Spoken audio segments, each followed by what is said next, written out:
Hola, bienvenidos a este rinconcito de lectura. Os traigo hoy una historia escrita por Manuel Paleteiro Ortiz y su título es El horrendo crimen de Fulgencio Farias. Comenzamos la lectura.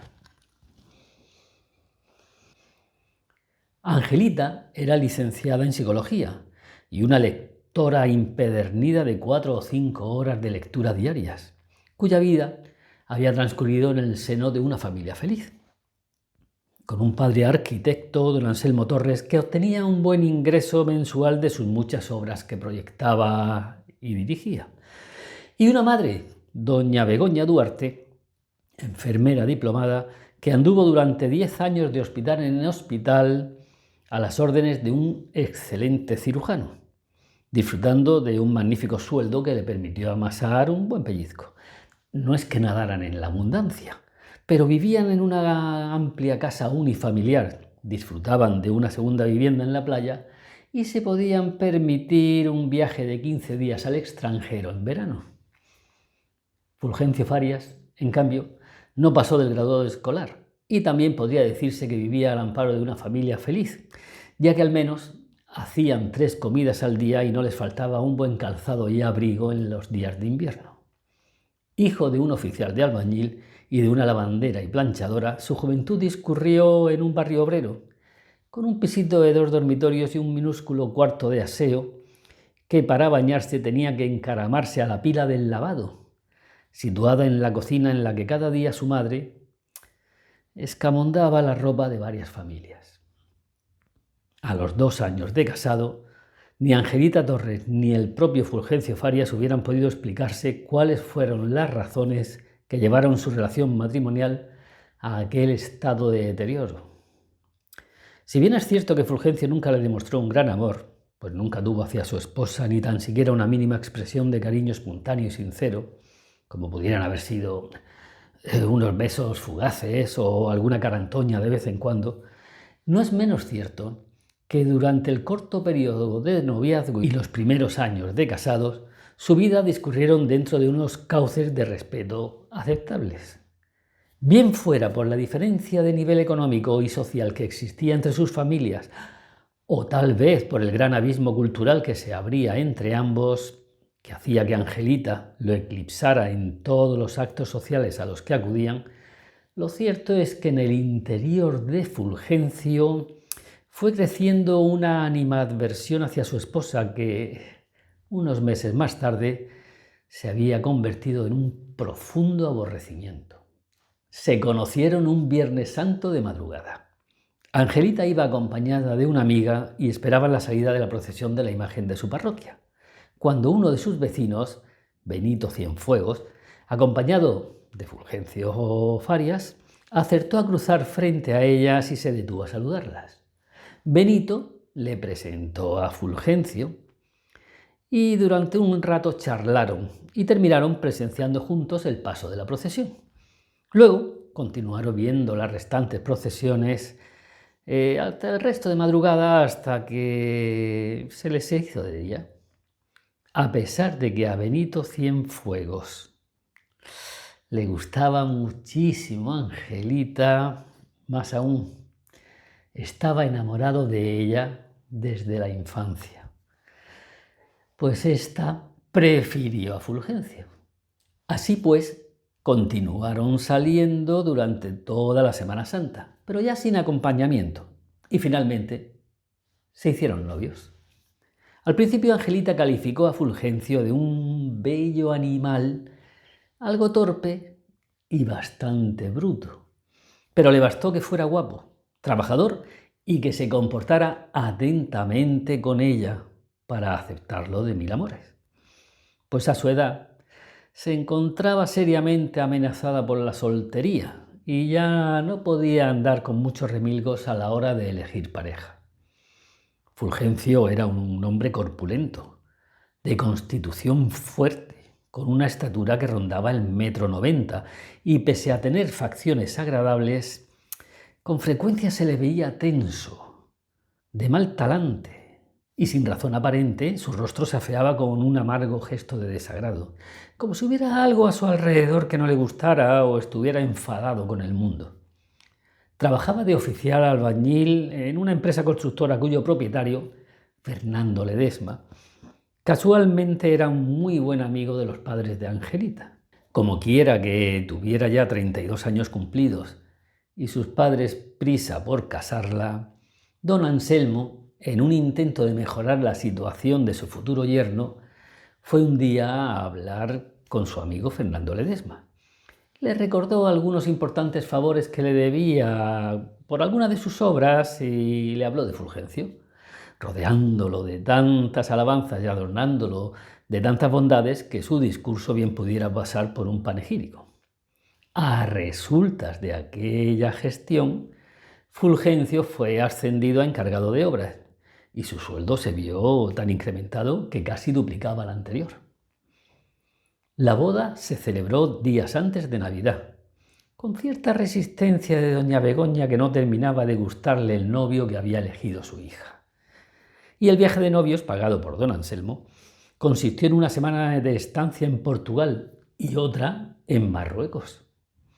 Cuando regresaron, pasada la fiesta de Reyes Magos, pensando que durante una temporada tendrían que vivir con los padres de Angelita, se encontraron con la grata sorpresa que don Anselmo les había comprado un piso de segunda mano y lo había amueblado tan espléndidamente que superaba todas sus expectativas.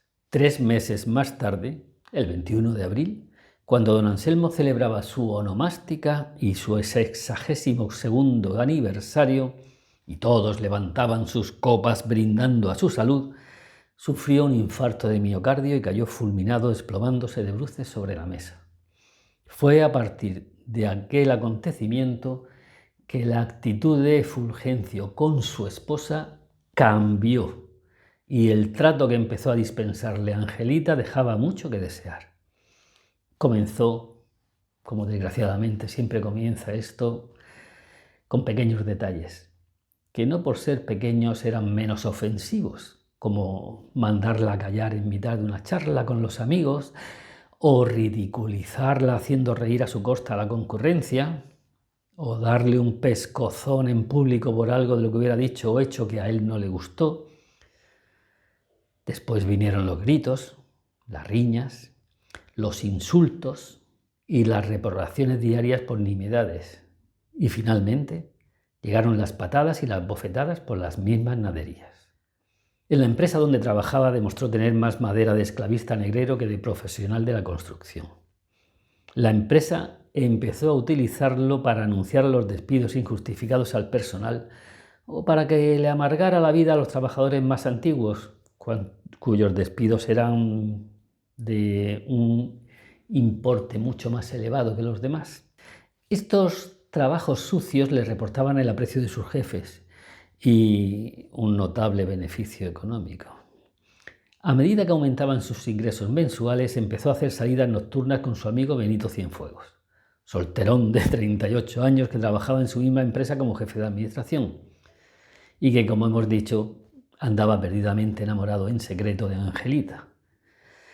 En su interior odiaba realmente a Fulgencio por el maltrato que le daba. Tras 2 años de matrimonio, las broncas eran el pan nuestro de cada día, pero con la particularidad de que los insultos y los golpes solo viajaban en un sentido. Angelita soportaba en silencio todas las ofensas e injurias que a Fulgencio se le antojaban. Tras el escarnio y la sarta de insultos, siempre venían los golpes. Los primeros empezando siendo bofetadas, manotazos dados en el pecho o en la cabeza, mientras con el puño cerrado le iba golpeando el pecho marcando rítmicamente un compás, como si de una canción se tratara, al tiempo que le decía que tienes que obedecerme. Después vinieron los golpes con el cinturón de cuero. En muchas ocasiones le cruzaba la cara a correazos, produciéndole moratones que la obligaban a permanecer oculta en casa durante varios días, porque ni siquiera con el maquillaje podía ocultar las señales. Y finalmente acabó golpeándola con los puños y con toda clase de objetos que encontraba en mano. Angelita temía sobre todo la llegada de la noche, tener que ir a la cama y acostarse junto a él Tal era la sensación de temor y repugnancia que sentía. Se acostaba en el filo de la cama para evitar rozarse con él. Sin saber si eran reales o eran el resultado de la repugnancia que sentía hacia él, empezó a notar que la piel de Fulgencio adquiría un color cetrino y de ella emanaba un desagradable olor corporal, agrio como el del sudor descompuesto de la ropa sucia. Convencida de que aquel olor brotaba de la gran maldad que albergaba su alma, pensaba que por fuerza el diablo no olería azufre sino aquel repugnante hedor a ropa sucia muy sudada, que persistía en ella incluso después de lavarse. La última y definitiva bronca, la que acabó con la vida de Angelita, se podría calificar como la madre de todos los altercados que habían tenido con anterioridad. Era sábado. Fulgencio tenía que acudir a una celebración, la del 20º aniversario de la fundación de la empresa, y requería ir con la esposa. Así que ésta se fue a arreglarse a la peluquería. Antes de las 11 ya estaba de vuelta en casa. Le habían hecho un peinado muy moderno y la habían maquillado tal vez con exceso, resaltando exageradamente sus bonitos ojos, su boca, que eran sus mejores atributos. La reacción de Fulgencio cuando la vio fue todo lo contrario de lo que se podría esperar. Cuando la miró al entrar en casa, pareció enloquecer. Se levantó del sofá con un salto felino y se dirigió a ella con las manos abiertas y el gesto crispado. Le dijo que parecía una furcia, al tiempo que, colocándose frente a ella con una de sus manazas, le sujetó la cabeza cogiéndola por la nuca, mientras que con la otra le desbarataba completamente el peinado. Luego le restregaba la cara emborronándole el maquillaje. Dio un paso atrás y le propinó una sonora bofetada que le hizo trastabillar, teniendo que agarrarse a la mesa del comedor para no caer al suelo. Mientras Angelita permanecía llorando en un rincón, encogida, agachada y hecha un ovillo con la cara escondida entre las rodillas y con las manos cubriéndose la cabeza contra los golpes, la furia de Fulgencio no amainó. Muy al contrario, fue en aumento, haciéndose cada vez más virulenta, y en un momento dado agarró una botella de vidrio llena de agua que estaba en la mesa del comedor y se la arrojó con fuerza, y fue a estrellarse justo detrás, en la pared. La cara de Fulgencio estaba desencajada por la ira y sus ojos parecían salirse de las órbitas. Fulgencio cogió un pesado almirez de bronce que hacía de adorno en el mueble del televisor y, dirigiéndose hacia ella, que se encontraba de espaldas tratando de desembarazarse de él, y con toda la fuerza de la que fue capaz, un terrible golpe le dio en la cabeza, acabando con su vida. Absorto, Fulgencio se sentó en el sofá durante unos minutos y estuvo mirando el cadáver. Los pensamientos se atropellaban en su cerebro. Se lo tenía merecido. Se lo estaba buscando desde hacía tiempo. ¿Qué se había creído? A mí se me respeta y se me obedece. Me ha obligado a darle un correctivo. Yo no tengo la culpa de lo que ha pasado. Llevo 2 años intentando que aprenda a ser mi mujer y no muestra el menor interés.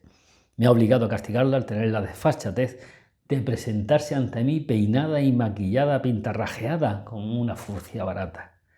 ¿Así quería venir conmigo a la comida de empresa? Estaría yo loco si me presentara delante de mi jefe con semejante furcia. La verdad es que no creo haberle dado tan fuerte. Joder, es que tiene una mollera de mantequilla. Y mira qué faena. ¿Qué hago yo ahora con este fiambre? ¿Llevármela en el coche y tirarla en un descampado a 100 kilómetros de distancia? Sería difícil. Para meterla en el coche primero tendría que sacarla envuelta en una alfombra, coger el ascensor, pero el ascensor no llega hasta el garaje, tendría que cruzar el patio, bajar el tramo de la escalera hasta la planta sótano. Bueno, cargarla no es difícil, pesa poco, pero no tengo una alfombra tan grande. A ver, ¿qué hora es? Las 11:05, es sábado, la gente no va a trabajar, las vecinas vuelven de la compra del mercado, los repartidores entregan pedidos en las casas. No puedo sacarla ahora. Si me cruzo con alguien, ¿qué hago? ¿Qué hago? Pero hasta la noche, el problema es que en este barrio los bares nunca duermen. No puedo sacarla así como así, no puedo sacarla, no. A ver, pues la ocultaré aquí en la casa. Sí, lo haré. Como si ella, después de la pelea, me hubiera abandonado. ¿Abandonarme? Bueno, la mato antes. Bueno, pero ¿qué digo? Si ya la he matado, joder. Bueno, podría emparedarla. Sí, no tardaría más de 2 o 3 horas y dejaría la pared preparada para darle mañana una mano de pintura. ¿Y dónde la emparedo para que pase desapercibida? En el cuarto de baño no hay mucho espacio. Además, cuando venga la policía a interrogarme, también interrogarán a los vecinos y dirán que me han oído hacer trabajo de albañilería. La buscarán y si se pone a buscarla en conciencia, la encuentran. No quiero ir a la cárcel. Quiero vivir la vida a lo grande. Bueno, puedo hacer no una, sino 2 obras. Hace ya tiempo que ella estaba diciéndole a las vecinas que quería hacer una alacena en el cuarto de baño para poder poner las toallas y todo eso. Claro. Por otro lado, haría también el emparedado para quitar de en medio a esta tipa. Claro. Así, cuando la policía me pregunte por la obra de albañilería, los vecinos le dirán que las he hecho y le enseñaré el cuarto de baño y quedarán satisfechos porque todos sabían que ella quería hacerlo así. Sí, esta es la mejor solución. Pero ¿dónde la coloco? ¿Dónde? Seguramente cuanto menos escondida la ponga, más segura estará. Aquí. La emparedaré en el salón. Al fin, decidido, se levantó y situándose en el centro del salón, a sabiendas que los vecinos colaterales lo estarían escuchando a través de las paredes medianeras, pues el aislamiento acústico de aquella casa era casi inexistente, gritó: «Sí, sí, me parece muy bien que te vayas con tu madre, pero no por unos días. Quédate con ella, sos furcia. Quédate con ella, que eres una inútil. Más vale que te vayas porque cualquier día voy a perder la cabeza y te voy a matar». Ay, a continuación fue a la puerta de la vivienda, la abrió, esperó unos segundos y volvió a cerrarla de golpe, aparentando que la despedía con un fuerte portazo. Luego cogió las llaves del coche, llamó al organizador del evento y se excusó diciendo que estaba enfermo y no podía asistir.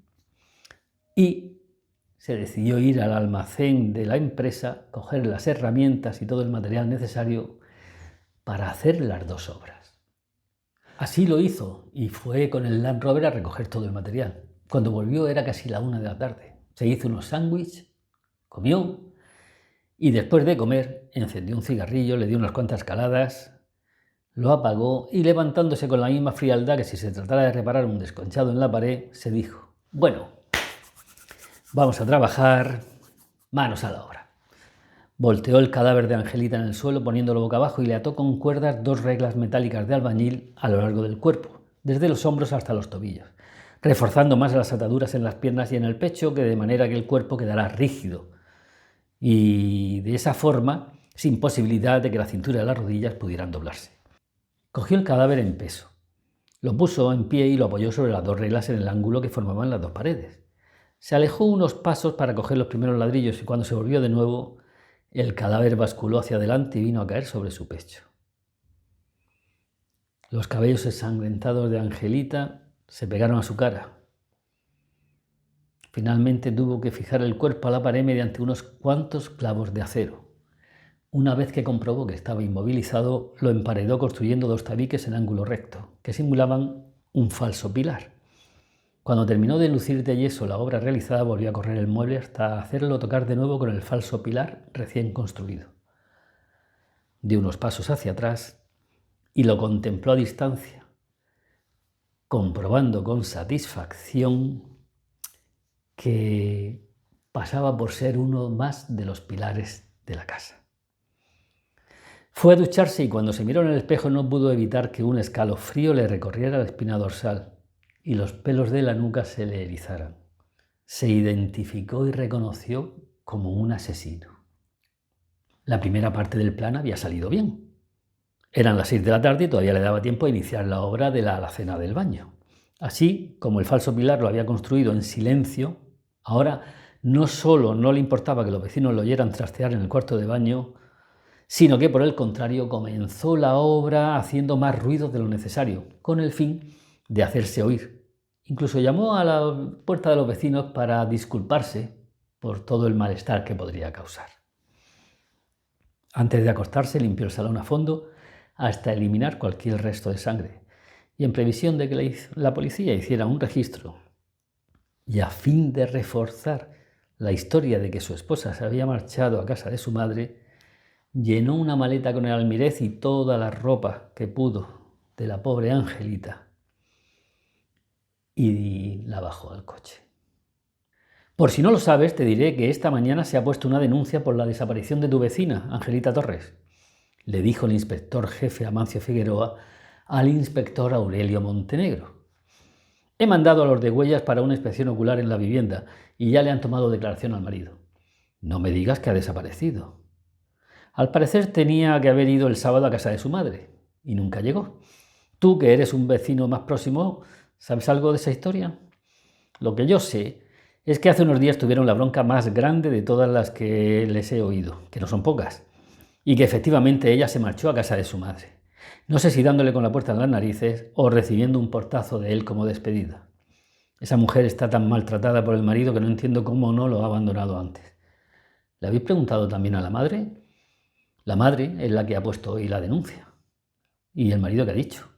La versión del marido coincide con lo que tú me acabas de contar, que tuvieron una pelea el sábado por la mañana y que ella lo abandonó yéndose a casa de su madre. Todo eso es cierto. Yo oí cómo se marchaba desde el salón de mi apartamento. ¿Y qué fue lo que oíste? Dame unos cuantos detalles, lo que recuerdes ahora, porque dentro de unos días se te habrán olvidado la mitad de ellos. Ya sé que la oíste a través de la medianera del salón de tu apartamento, pero el aislamiento acústico de tu casa deja mucho que desear. Y tú tienes muy buen oído. Lo que escuché fue uno más de los muchos altercados que continuamente tiene esa pareja, solo que esta vez fue más estrepitosa de todos. Oí en boca de él los mismos insultos y las mismas descalificaciones que le dedica diariamente. Gritos, golpes en los muebles, llanto de Angelita, seguramente provocado por alguna otra bofetada. Oí rodar una silla, un objeto de cristal que se rompe contra el piso y un fuerte golpe seco en el piso. Hizo vibrar el suelo, como el de un cuerpo al caer. Quizá el objeto de cristal roto fue el que derramara el líquido por el suelo y hiciera que Fulgencio resbalara y cayera. A punto estuve de acudir y llamar a su puerta para poner fin al altercado, pero de pronto se hizo el silencio y desistí del intento creyendo que la pelea se había acabado. Pensé que esta había sido una más de las muchas grescas que llevo oídas, pero más gorda. Sí que me extrañó que se hiciera el silencio tan repentinamente, porque las broncas que arma Fulgencio no acaban así. Normalmente los gritos van amainando hasta que agota todo su repertorio de insultos. Mira, Amancio, ese hombre es un machista que machaca por cualquier minucia a la pobre Angelita, que es una santa. Sé positivamente que la golpea y que la tiene aterrada. La insulta llamándole de todo, desde decirle que es una estúpida inútil que no sirve para nada, hasta acusarla de guarre de ser una furcia que le pone los cuernos con su amigo, un tal Benito Cienfuegos. Alguna que otra mañana, después de haberles oído una bronca la noche anterior, le he visto salir a la calle con algún moratón, que ella siempre oculta con el maquillaje, o lo intenta. Yo ya le he dicho varias veces que lo denuncie, pero no se atreve. Y ya sabes, salvo en caso de flagrante agresión sin denuncia no podemos actuar. Sí, eso es cierto. Como policía no podemos intervenir si no hay denuncia. Pero tú bien podrías haber intervenido alguna vez como vecino o como amigo y haberle llamado al orden a ese Fulgencio. ¿Ese golpe seco que oíste no pudo ser la caída de Angelita? Pues claro que pudo ser, pero es que sonó tan fuerte que me pareció que tenía que haber sido una caída de él, porque que él tiene el doble peso de su mujer. En cuanto lo de llamar al orden a esa maldita bestia, si le conocieras sabrías que no es hombre al que se le puede sermonear. Es un mal bicho. De 1,90 m de altura, tiene carácter violento y de insulto fácil. No tiene el menor respeto por nadie. Es machista, xenófobo y maltratador. En las charlas que unas veces he tenido con él, presume de no contratar jamás a una mujer o a un trabajador que no sea español. En la empresa constructora donde trabaja como encargado de obras suele intimidar a sus trabajadores dándole órdenes a grito limpio y faltándoles al respeto. En fin, la descripción te puede dar una idea aproximada del individuo al que nos enfrentamos. Pues vaya pieza. ¿Y qué más oíste aquella mañana? Pues después de oír el portazo que dio ella al salir se hizo el silencio. Y ya no volví a escuchar a Fulgencio hasta que pasado un rato, estando asomado al balcón, lo vi salir del garaje con su coche de trabajo, un todoterreno grande. ¿Es que iba a trabajar a esa hora? No creo que fuese a trabajar. Era sábado, normalmente los sábados y domingos no trabaja, salvo, según me explicó en una ocasión, que les haya surgido una emergencia en alguna obra. Debió ir a buscar materiales de construcción para hacer algún trabajo en casa, porque estuve oyendo toda la tarde del sábado golpes de cincel y martillo en las paredes, y durante todo el domingo obra de albañilería. Es que creo recordar que, ya ves, de recién casados vinieron a vivir a este piso y el día que Fulgencio me lo enseñó me dijo que tendrían que construir una alacena en el cuarto de baño para guardar allí las toallas y los artículos de aseo. Es posible que lo tuvieran previsto y que para calmarse y quitarse el enfado de encima, pues hubiera decidido hacerla en ese momento. Bueno, chicos, pues te he endosado el caso que tendrás que vértela con ese energúmeno. Espero que no seáis amigos, ya que si así fuera se lo tendría que asignar a otro, y no me gustaría, pues tengo especial interés en que lo lleves tú. Pues no, no somos amigos, solo nos saludamos en el rellano si nos vemos y poco más. Habré entrado en su piso, no sé, un par de veces, sin ir más lejos esta Navidad pasada. Pero vamos a ver, Amancio, ¿cómo voy yo a llevar ese caso? Es un caso de desaparición. Yo soy detective criminal y la localización de las personas desaparecidas le corresponde a la unidad de búsqueda de la Guardia Civil. Sí, eso es cierto. Pero resulta que esta mañana he ido al despacho de Rafael Arévalo para felicitarlo por su nombramiento, que quizá no sepas que es el nuevo comisario del distrito. Pues resulta que él está muy interesado en este caso, ya que era amigo del difunto padre de Angelita. Cuando he entrado en su despacho acababa de llegar la viuda, que venía a contarle a Rafael lo sucedido y a pedirle consejo. ¿Y qué es lo que os ha contado? Pues nos ha relatado la misma historia que tú, pero corregida y ampliada. Esta señora asegura que su hija recibe palizas a diario, que está aterrorizada porque su marido la ha amenazado de muerte en varias ocasiones. Nos cuenta que no hace mucho, en mitad de un escándalo de que ese bestia había montado porque a Angelita se le había ido la mano con la sal de una ensalada, se armó con un cuchillo de cocina y la persiguió por el piso descargando golpes que ella pudo evitar milagrosamente. Según Begoña Duarte, que así se llama la madre, las huellas del cuchillo aún pueden verse en 2 muebles de la cocina. Por otra parte, ella afirma que no puede entender cómo su hija, que es muy tímida y apocada, haya tomado la decisión de marcharse sola de casa. Toma, aquí tienes el expediente del caso con las declaraciones de Fulgencio y de la suegra. Tendrás que poner en marcha tu buen ojo clínico y hacer una inspección de la casa a ver qué descubres. Interrógalo con suavidad. No vaya a pensar que sospechemos de él y se nos asuste. Aquella misma tarde, el detective Aurelio Montenegro decidió visitar a Fulgencio Farias. Eran casi las 6:30 de la tarde cuando oyó abrirse la puerta del piso de Fulgencio y esperó unos 20 minutos para darle tiempo a que se duchara y cambiara de ropa. Llamó al timbre y, contra lo que había supuesto, Fulgencio abrió la puerta y apareció vestido con la ropa de trabajo. No se había duchado y se le veía cansado y abatido. «Hola, Fulgencio, ¿qué tal estás? ¿Podemos hablar? Si estás ocupado lo dejamos para otro momento». «Hola, Aurelio, no estoy ocupado. Acabo de llegar del trabajo. Pasa y siéntate».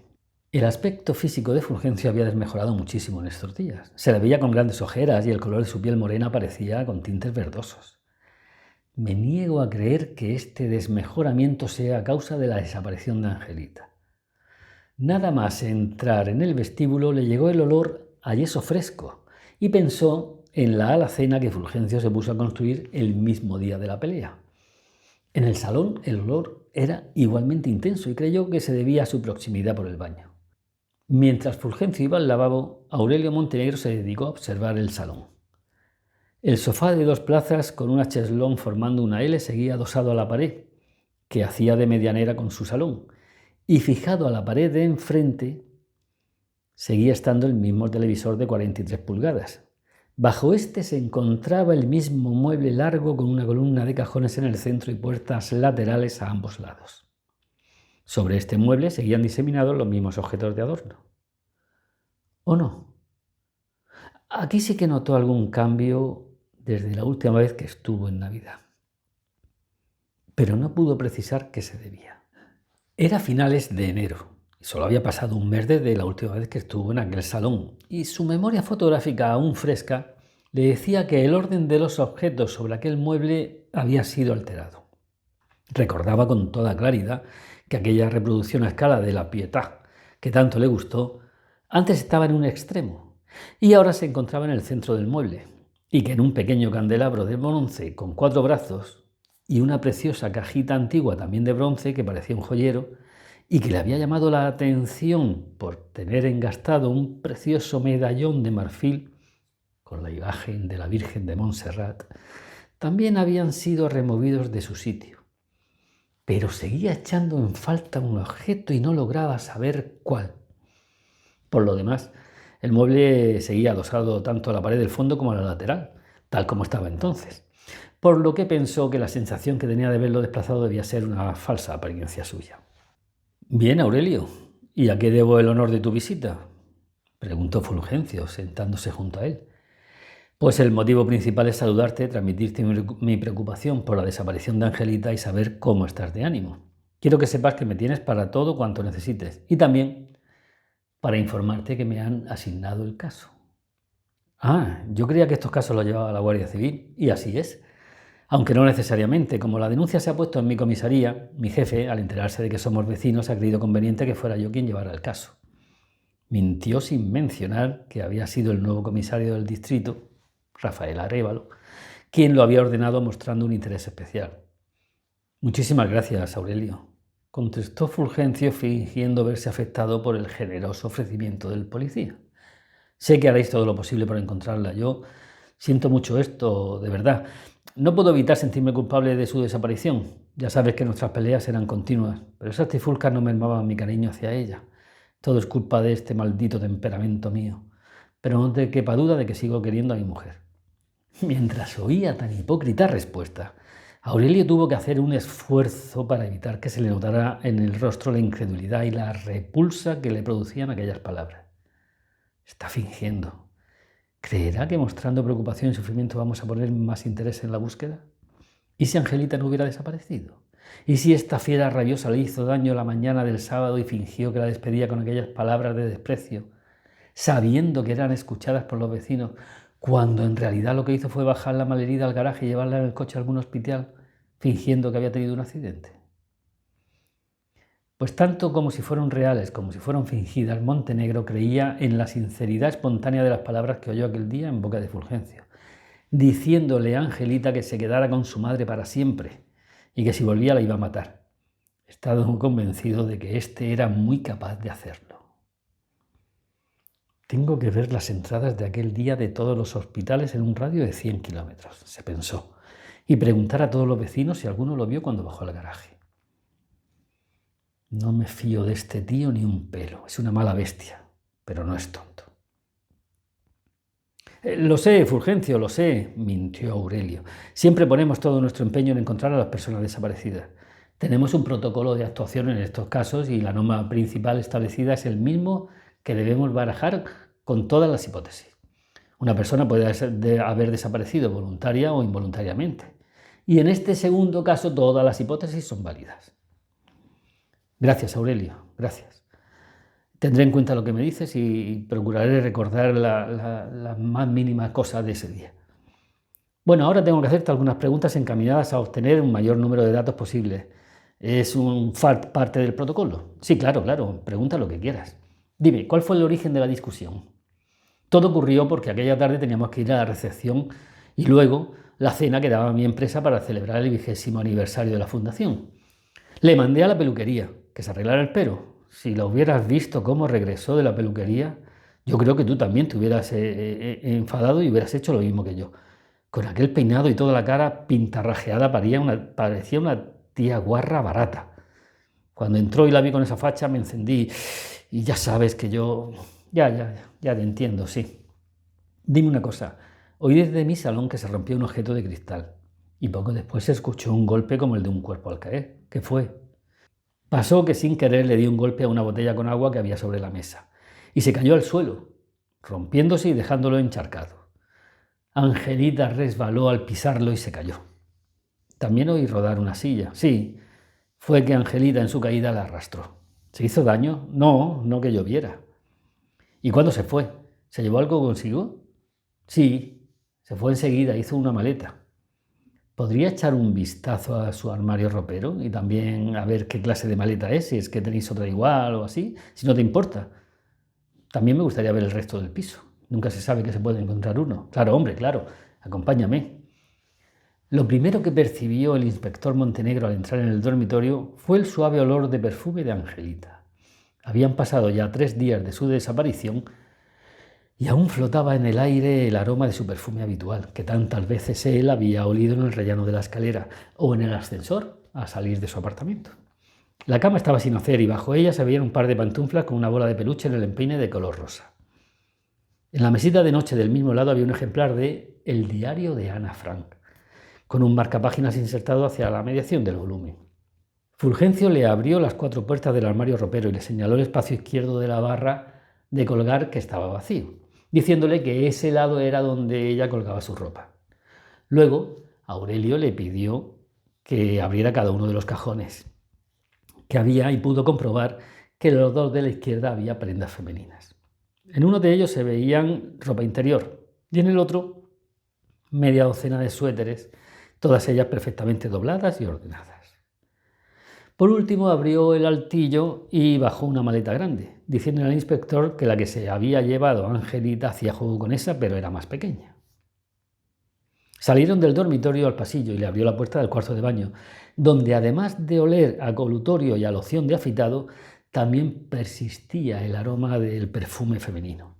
Lo primero que atrajo la mirada del inspector fue la alacena, de unos 2 metros de alto, donde Fulgencio había colocado las toallas y los artículos de aseo, llamándole la atención encontrar allí un paquete de compresas abierto. En el lavabo había un peine y un cepillo de desenredar en los que se veían algunos cabellos largos de Angelita, de los que tomó unos cuantos y los guardó en una bolsita de plástico que extrajo de un paquetito que llevaba en el bolsillo. Otro de los dormitorios estaba dedicado al cuarto de plancha y tendero. Solo había una tabla de planchar con la plancha colgada en un soporte y una estantería de madera con 2 entrepaños. El tercer dormitorio era una salita que olía a cerrado y se notaba claramente que no era utilizado, con un sofá de 3 plazas, una mesa camilla circular y un televisor pequeño sobre una consola. Montenegro pudo comprobar en la cocina las huellas que el cuchillo había dejado en un par de muebles durante aquel incidente que Begoña le contó a Mancio, pero no le hizo a Fulgencio la menor mención de ello y por lo demás no observó ninguna otra cosa que fuera sospechosa o que tuviera fuera de lugar. Finalmente Aurelio se despidió, volvió a su apartamento y durante un buen rato estuvo pensando en todo lo que había visto y oído en el piso de Fulgencio. Angelita tuvo que bajar la maleta del altillo y seguramente la llenó con sus cosas teniéndola abierta encima de la cama. Pero por muy enojada que estuviera por la pelea, ¿qué mujer olvida sus prendas íntimas al hacer una maleta? ¿Cómo es posible que descolgara su ropa de la barra del armario y no tocara su ropa interior, ni guardara las zapatillas de andar por casa, ni se llevara el libro que estaba leyendo? En su mentalidad de policía no podía evitar que aquellas incongruencias despertaran en él continuas sospechas acusatorias sobre Fulgencio.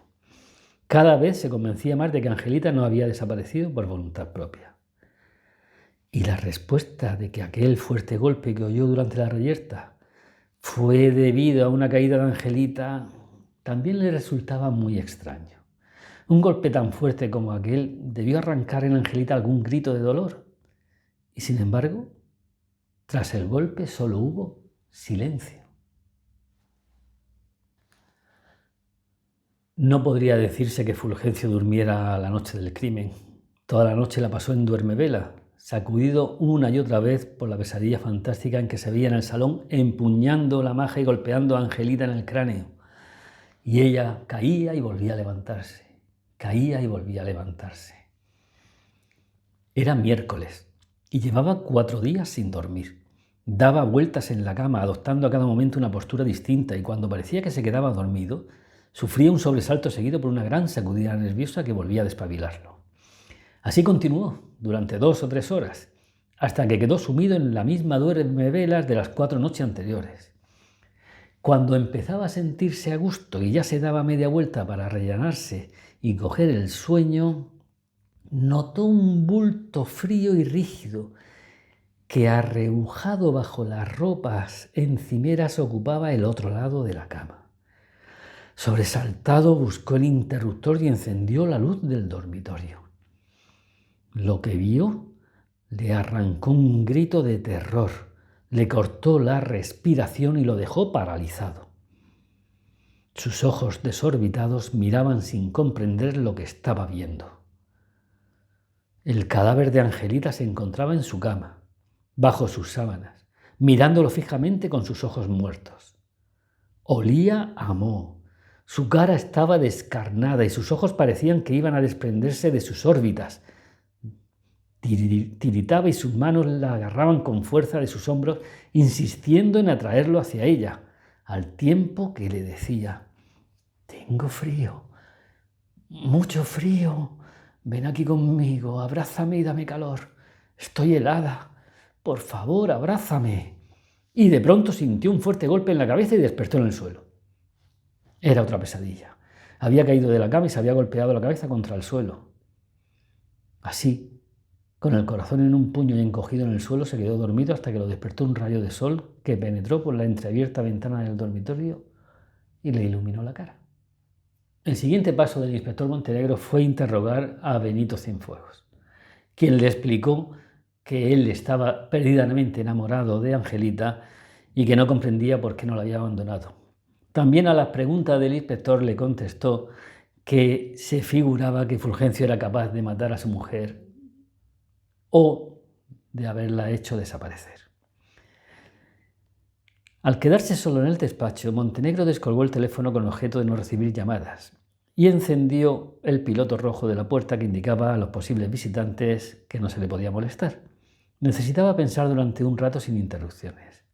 Repasó mentalmente las respuestas de quien habían declarado y se inclinó a darle la razón. Estoy empezando a creer que esta mala bestia le ha dado un mal golpe a su mujer, o bien ha acabado con su vida o la ha malherido y llevado a un hospital. Tanto si sacó el cadáver como si la llevó a un hospital debió hacerlo en 2 horas escasas, ya que después de la pelea me asomé al balcón a fumar un cigarrillo y lo vi salir del garaje con el coche grande pasadas las 11. Cuando volvió era casi la 1 y además lo hizo con el vehículo lleno de materiales y herramientas de construcción. No pudo darle tiempo a deshacerse del cadáver o de ingresarla en un hospital y después acudir a un almacén para cargar tal cantidad de bártulos. Por un lado, se me hace difícil aceptar que la haya herido o matado. Los tiempos no me encajan. Pero igual de difícil se me hace aceptar una desaparición voluntaria de Angelita. Nadie cree que pueda haberlo hecho. Siguiendo este razonamiento, si la ha matado, el cuerpo tiene que estar en el interior de la casa. Pero en el registro que efectuó el martes la policía científica no encontró nada. ¿Dónde se puede ocultar un cuerpo en un piso de 80 metros cuadrados? A no ser que bajara el cuerpo al garaje, lo metiera en el maletero del coche y lo hiciera desaparecer en el almacén de la empresa constructora cuando fue a cargar los materiales y las herramientas. A ver, resumiendo, tengo que ordenar un registro en ese almacén y rastrear las entradas en todos los hospitales en un radio de 100 kilómetros por aproximadamente 1 hora. Vamos a ponerle 2 horas. No le daría tiempo a llegar más lejos. Tras estas reflexiones, el detective Montenegro se dirigió al laboratorio de criminalística con objeto de ver qué avances habían hecho en la investigación de huellas. Cuando entró, buscó la mirada a Bruno Arias, un detective joven y muy competente con el que Aurelio había entablado una buena amistad desde el primer día en que se incorporó a la brigada, y lo encontró trabajando precisamente en su caso. ¿Qué tal va eso, Bruno? Hola, Aurelio. Iba a llamarte ahora. Hemos encontrado sangre del mismo grupo que el de Angelita en un mueble del salón. La muestra 4S. ¿De qué mueble es? Mira la foto. Ahí la tienes en la mesita. Había 10 fotos distintas para cada una de las muestras tomadas en la casa de Fulgencio. Montenegro las fue pasando de una en una, hasta que llegó a la que fotografiaba la muestra señalada como 4S. Se trataba del mueble largo, el que corría en la pared por debajo del televisor. En un lateral, por encima del zócalo del mueble, se veía una pequeña salpicadura oscura, como de medio centímetro, que estaba rodeada por un círculo que había sido pintado con un rotulador rojo. Y a su lado aparecía la anotación 4S. En otra de las fotos aparecía el mismo mueble en toda su longitud y con los artículos de adorno distribuidos sobre su superficie. Montenegro cogió las 2 fotos y volvió junto a Bruno. ¿Sitúas ese mueble en la casa?, le preguntó el agente Arias. Sí, conozco el mueble. ¿Tenéis algo más? Bueno, pues no por el momento. Eso es todo. Te llamaré si algo surge. Vale. ¿Te importa que me lleve estas 2? Sin problemas, puedes llevártelas. Tenemos copias. Salió a las 3 de la tarde del despacho y se fue a casa con las 2 fotos en el bolsillo. Mientras almorzaba no dejó de mirarlas y cuando terminó se tumbó en el sofá para dar una cabezada. Habrían pasado unos 15 minutos cuando se despertó y dio un salto. Durante el duermevela se había acordado de que el día de Navidad alguien hizo unas fotos en casa de Fulgencio. ¿Quién fue? ¿Quién fue? Felipe, sí, fue Felipe Sosa, el otro vecino de la misma planta.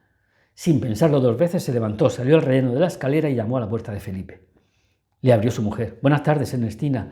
¿No estaríais durmiendo la siesta? Hola, Aurelio. No, ¿qué va? Nosotros no dormimos siesta. Quería hablar con vosotros. ¿Es posible? Si quieres hacerlo ahora no hay ningún inconveniente. Pasa. Siento molestaros a esta hora, pero necesito aclarar una cosa. Me refiero al caso de Angelita. Ya sabéis que me lo han asignado. Claro, Aurelio, lo sabemos. ¿Qué quieres? Siéntate, por favor. Gracias, Felipe, pero no es necesario. Voy a ser muy rápido. Solo quería confirmar que, según creo recordar, tú hiciste fotos el pasado día de Navidad, cuando Angelita y Fulgencio nos invitaron a unas copas en su casa. Pues sí, efectivamente, hice unas fotos. ¿Las tienes todavía? ¿Puedo verlas? Claro, espera.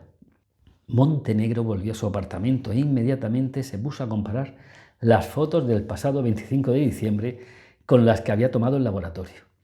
Al primer vistazo ya vio que todos los objetos de adorno sobre el mueble habían cambiado de posición, pero faltaba uno. Un gran almirez de bronce antiguo que tanto le llamó la atención aquel día, y recordó que incluso lo tuvo en sus manos sopesándolo intentando descifrar una leyenda casi ilegible que aparecía en la maja y que debía ser el marchando del fabricante. Aún reconociendo que el cambio de posición de los objetos pudiera ser la causa de su extrañeza, cuando miraba aquel mueble siguió teniendo la sensación de que aún había algo en él distinto que no alcanzaba a ver. El viernes por la mañana el inspector Montenegro se hallaba sentado en su despacho mirando ensimismado uno de los 3 tableros de corcho donde fijaba con chinchetas las fotos de los casos que llevaba. Tenía la mirada clavada en el tablero del caso de Angelita Torres.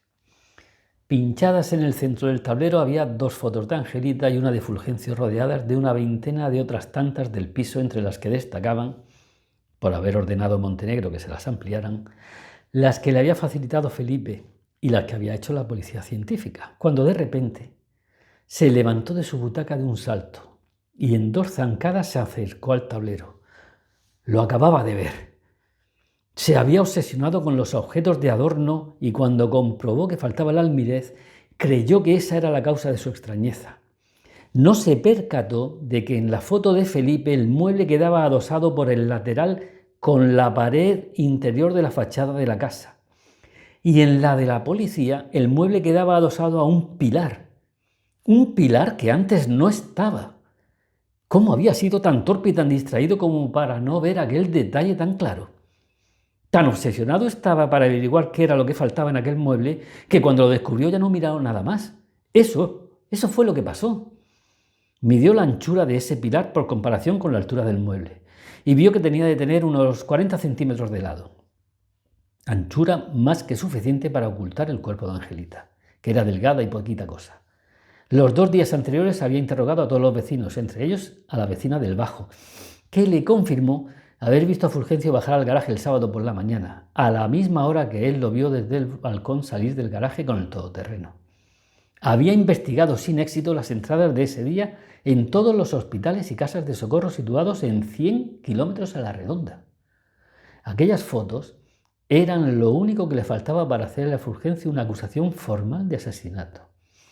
Así pues, las cogió y se dirigió al despacho del comisario jefe Figueroa. «Lo tenemos», dijo Aurelio poniendo la foto sobre la mesa. «¿Qué es esto, Aurelio?» «La prueba que necesitábamos para acusar a Fulgencio Farias del asesinato de su esposa, María de los Ángeles Torres». «A ver, explícamelo, no lo entiendo». «Observa bien las fotos. ¿Qué ves?» «Pues en las 2 se ve el mismo mueble, pero los objetos están colocados de forma distinta. ¿Y no ves nada más?» «Pues no». «Mira la pared lateral donde está adosado el mueble». «Joder, es verdad. En esta hay un pilar que no está en la otra». «Apuesto a que lo que quieras que ese pilar está hueco y que dentro encontramos el cuerpo de Angelita». «Pues vas a llevar razón. Ahora mismo pido el mandamiento judicial para entrar en la casa de ese cabrón y demoler el pilar». Y fue en ese preciso momento cuando sonó el teléfono móvil de Aurelio. Era Felipe, el vecino. «Dime, Felipe». «Aurelio, te llamo porque en el piso de Fulgencio se han estado oyendo durante un rato unos golpes fortísimos y unos gritos terribles. Hace ya unos minutos que no oímos nada y aquí estamos los vecinos llamando a su puerta, pero Fulgencio no nos abre y no sabemos qué hacer. No hagáis nada, ahora mismo vamos para allá. Acudieron en menos de 10 minutos, acompañados de 4 policías uniformados, 2 de ellos provistos de un ariete. El inspector jefe Figueroa y el detective Montenegro subieron por las escaleras hasta el rellano del segundo piso. Tal como le dijo Felipe, los golpes y los gritos habían cesado, pero las llamadas a la puerta seguían siendo infructuosas. Fueron necesarios 4 fuertes golpes de ariete para descerrajar la puerta. Los uniformados se apartaron y dieron paso a los de paisano. Estos cruzaron el vestíbulo y llegaron al salón, donde se respiraba un ambiente de olores repugnantes en el que se mezclaba el hedor de los excrementos humanos con la pestilencia de la fetidez cadavérica. La escena que encontraron era repulsiva y a la vez sobrecogedora. En el falso pilar se veía un gran hueco, que había sido abierto por Fulgencio a golpes de macho, y su cuerpo, totalmente desnudo y sin vida, aparecía tendido en el suelo, contorsionado, con la machota en su mano derecha, revuelto entre los cristales rotos de la tapa de la mesita del tresillo y de sus propios excrementos. Su mano izquierda se veía con los dedos agarrotados como garfios, tratando de cubrirse su cara, pareciendo que no pudiera soportar el horror de aquella visión. La boca y los ojos estaban desmesuradamente abiertos, como si emitiera un mudo alarido en una imagen que recordaba el grito del conocido cuadro de Edvard Munch. El cadáver de Angelita, atado a las 2 reglas metálicas, se encontraba cruzado sobre su pecho, boca arriba. Ante la visión de tanto horror y tanta inmundicia, los 2 hombres se miraron a un tiempo, unidos en un gesto mezcla de horror, compasión y de inmenso asco, mientras por la entreabierta puerta del balcón les llegaban los ruidos de la calle. Un impaciente conductor tocaba el claxon con insistencia llamando a alguien. Un panadero pregonaba su mercancía a voz en grito, y las voces de unas niñas se elevaban cantando: al corro de la patata comeremos ensalada, como comen los señores, naranjitas y limones. Achupé, sentadita me quedé. Y aquí termina esta terrible historia. Nos vemos en la próxima entrega.